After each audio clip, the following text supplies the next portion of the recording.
Good morning mga kaukay.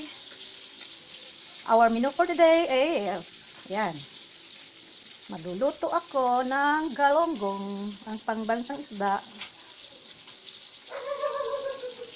Trinito ko na siya. Piniprito ko na siya. Tapos, kasi gusto ko may sabaw, dahil hirap na akong kumain pag walang sabaw. Nakakadami kasi ako pag may sauce. Gagawin ko siyang sarsyadong isda. Kaya naghiwa ako ng bawang, kamatis, sibuyas, and 3 eggs. Actually, 2 eggs lang ang ilalagay ko. Yung isa piprituhin ko kasi yung apo ko ayaw ng isda. Kaya ibubukod ko yung isang itlog para sa kanya. And then, I have her cooking oil and magic syrup. And salt and pepper to test. Okay, wait lang po. Iluluto ko ito mamaya, makikita ko sa inyo. Later. See you later, alligator. Ito na po siya, luto na si isda. The fish is all cooked na. And then the egg. 1 egg for my grandson, para sa ko. Ito yung para sa sarsyadong isda. This is the kawali. Okay, let's start now.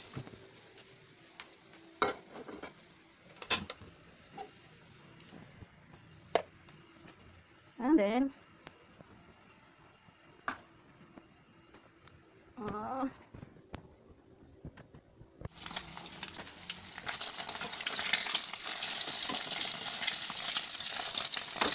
po siya pinagprituhan ng egg. Yan po natin prito yung bawang, sibuyas at mantika. Hindi ko mahawakan kasi wala akong panghawak. Ang hirap. Sabihin ko na siya kasi hindi ko mahawakan. Mahawak yung cellphone kasi yung kamay ko. Kaya, ganyan lang. Dahil gusto kong kamay, may hawak ng cellphone. Hindi ko siya mahawakan. Kaya sabay-sabayin ko lang siya. Actually, hindi yung dapat sabay-sabay. Una, bawang, sibuyas at kamatis. Kaso, ang kamay ko hindi makahawak kasi may cellphone. Wala kasi akong hindi ako complete yung cellphone na namin ko. Kaya, ganyan na lang siya. Pinasabay-sabay ko. Kasi naman, pwede naman. Tapos, tapos ko siya ng seasoning. Sandali lang po. Teka lang, nabigit na. Yan, diba? Makulo na siya. Halo-halo-halo. Tapos, kaya ko pinilagay ko na kagad ng simplay. Bakit ko kawitan nilagay ko na kagad? Kaya ko ng paminta.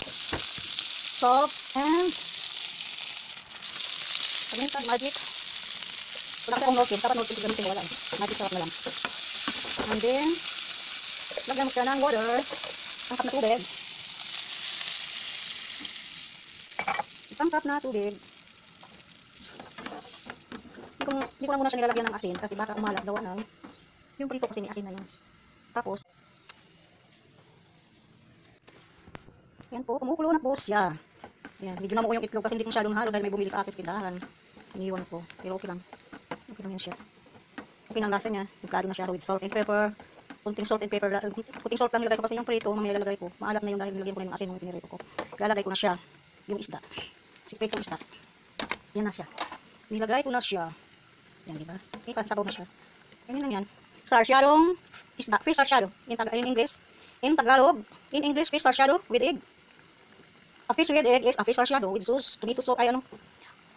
Ang English, fish sarsyado in Tagalog is sarsyadong isda. Sa waray ay isda na may bungay. Na binisa sa kamatis at sibuyas bawang. Okay. Let's eat now. Thank you and God bless. Please subscribe my channel, guys. Mga kaukay. Bye-bye. Kain po tayo ng rice with sarsyado. With fish sarsyado.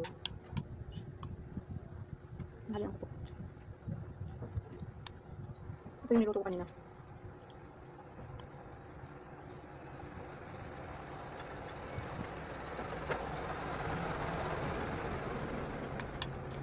Malatak.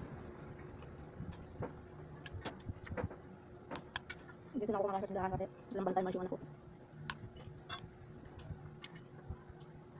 Sa amin lahat, tulong-tulong lang kami kasi hindi namin kaya.